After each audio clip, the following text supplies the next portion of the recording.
শিক্ষকের অভাবে ধুঁকছে রাজ্যের সরকারি স্কুলগুলি। একের পর এক স্কুলে ঝুলছে তালা। শিক্ষা ব্যবস্থার মান নিয়ে ক্রমেই বাড়ছে উদ্বেগ। তার উপর গত কয়েক বছরে রাজ্যের কোনো কলেজ বিশ্ববিদ্যালয়ে ছাত্র সংসদ নির্বাচন হয়নি। এছাড়া সরকারি স্কুলগুলিতে একাদশ দ্বাদশের পড়ুয়াদের রাজ্য সরকারের তরফে ট্যাব কেনার টাকা দেওয়া হলে মেলে না ইন্টারনেট পরিষেবা। সরকারি স্কুলগুলির পরিকাঠামো উন্নয়ন, কলেজ ক্যাম্পাসে ভোট ও ইন্টারনেটের অধিকার সহ একাধিক দাবিকে সামনে রেখে মহাসমাবেশের ডাক দেওয়া হয় এসএফআই এর তরফে। আমাদের শিক্ষার অধিকার, নিজেদের মত প্রকাশের অধিকার, ইন্টারনেটের অধিকার, এই নিয়ে আমরা লড়ছি। সামগ্রিকভাবে শিক্ষায় যে দুর্নীতি এবং আমাদের ছাত্র সংসদ নির্বাচন বন্ধ হয়ে গেছে, আমাদের নিজেদের মত প্রকাশের অধিকার কি রাজ্য সরকার, কেন্দ্রের সরকার আমাদের টুটি টিপে ধরছে। আমাদের স্পষ্ট কথা, প্রতিটা ক্যাম্পাসে একেবারে স্বতঃস্ফূর্তভাবে যে গণতান্ত্রিক পরিবেশ, সেই পরিবেশটাকে ফেরাতে হবে। সেই জন্য আমরা রাস্তায় নেমেছি। তাদের যে দাবি রয়েছে, কারণ একেবারে বলা যায় বহু বছর হয়ে গিয়েছে কোনোভাবেই কোনো কলেজে ক্যাম্পাসে ভোট নেই। তার পাশাপাশি লেখাপড়া এবং স্কুলের যে শিক্ষার পরিকাঠামো, সেই শিক্ষার পরিকাঠামো দিন দিন অবনতি ঘটছে। সপ্তাহের প্রথম দিনই রাজপথ দখল করে বামেরা শহরের বিভিন্ন প্রান্ত থেকে মিছিল এসে মিলিত হয় শিয়ালদা স্টেশন চত্বরে। সেখান থেকে কলেজ স্কোয়ারের উদ্দেশ্যে রওনা দেয় বাম নেতা ও কর্মী সমর্থকরা।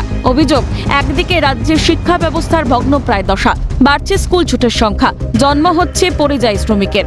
অন্যদিকে দুর্নীতির শিকার হয়ে মার খাচ্ছে চাকরিহারা শিক্ষক শিক্ষিকারা। শিক্ষার এই ভয়াবহতার বিরুদ্ধেই প্রতিবাদ জানিয়েছেন বাম নেতৃত্ব। গোটা দেশ এবং রাজ্যে আমাদের শিক্ষাটাকে লাটে তুলে দেওয়া হচ্ছে।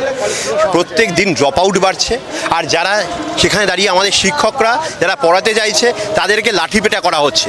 এই শিক্ষার এই ভয়াবহ অবস্থা যখন চলছে, তার বিরুদ্ধে আমরা রাস্তায় নেমেছি। আমরা যখন সবাই কলেজ স্কুলে ফিরতে চাইছি, আমাদের ছাত্র শিক্ষকরা ফিরতে পারছে না।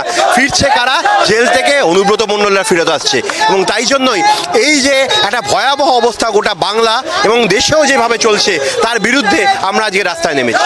এই রাজ্যের সরকার আর কেন্দ্রের সরকারের যে শিক্ষা বিরোধী নীতি, সেই নীতি পরিবর্তনের দাবিতে আমাদের যে লড়াই, আমরা সরকারকে বাধ্য করব এই ছাত্রদের কথা শুনতে। ফলত এই অভিযোগ, একদিকে তারা বলছেন যে একদিকে মেরুকরণের রাজনীতি হচ্ছে, সাম্প্রদায়িক সম্প্রীতিকে অশান্ত করে সেখানে রাজনীতি হচ্ছে। অন্যদিকে কোনোভাবেই এই শিক্ষক এবং ছাত্ররা তারা স্কুলে ফিরতে পারছেন না, তাহলে স্কুলে যাচ্ছেন না। শিক্ষার অবস্থা একেবারে বেহাল হয়ে গিয়েছে।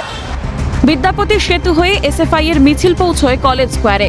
সেখানে একটি জনসভার আয়োজন করা হয়। এদিন যোগ্য চাকরিহারাদের পুনর্বহাল সহ স্কুল, কলেজ, বিশ্ববিদ্যালয় ও মাদ্রাসায় বরাদ্দ বৃদ্ধির দাবি ওঠে এসএফআই এর তরফে।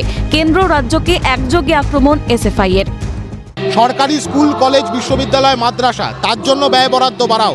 ড্রপ আউটদেরকে স্কুলে ফেরাও, কলেজে ফেরাও। একটা বড় অংশের ছেলে মেয়ে এই রাজ্যের বুকে তারা বাধ্য হচ্ছে পড়াশোনা ছেড়ে পরিযায়ী শ্রমিক হয়ে যেতে। তাদেরকে পড়াশোনার ঠিকানা দেওয়া, লেখাপড়ার ঠিকানা দেওয়াটা সরকারের কাজ।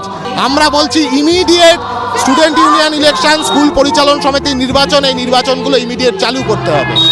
এই এত হাজারে হাজারে স্কুল দিনের পর দিন বন্ধ হয়ে পড়ে আছে, সেগুলো যদি না খোলে তো একটা কাঠামোয় যদি গণ্ডগোল থাকে, তাহলে একটা সমাজ কী করে সোজা হয়ে দাঁড়াবে। তো এটা এসএফআই এর আন্দোলন বলে না, এটা ছাত্রদের আন্দোলন। প্রাথমিক কথা ছিল ছেলেমেয়েদের ভর্তি করাতে হবে, কলেজ ইউনিভার্সিটিগুলিতে স্টুডেন্টস ইউনিয়ন ইলেকশন করতে হবে। 26,000 লোক যাদের চাকরি গেছে, তাদের মধ্যে যারা সঠিকভাবে চাকরি পেয়েছেন তাদের চাকরিতে বহাল রাখতে হবে। ছাত্র, সাধারণ মানুষ, মহিলা সবাইকে একসাথে থাকতে হবে, তাহলেই তৃণমূল বিজেপির জনবিরোধী সরকার তাদেরকে আমরা হারাতে পারব। শিক্ষাকে বেসরকারিকরণ করে দেওয়া হচ্ছে এবং শিক্ষার যে মান রয়েছে রাজ্য সরকারি বা সরকারের ক্ষেত্রে, সেই উদাসীনতা দেখানো হচ্ছে সেই মান রক্ষার্থে। এবং বেসরকারি করে দেওয়ার ফলে যারা নিম্নবিত্ত বাড়ির ছেলেমেয়েরা, তারা কোনোভাবেই এই সুযোগটা পাচ্ছেন না কিংবা এই সুযোগ থেকে সরে আসছেন একদিকে। অন্যদিকে স্কুল ছুট ছাত্রছাত্রীরা, তাদেরকে স্কুলে ফেরাতে হবে এবং ছাত্রছাত্রীদের সাথে শিক্ষকদেরও স্কুলে ফেরাতে হবে। এই দাবি নিয়েই এসএফআই এর এই মিছিল এবং সমাবেশ।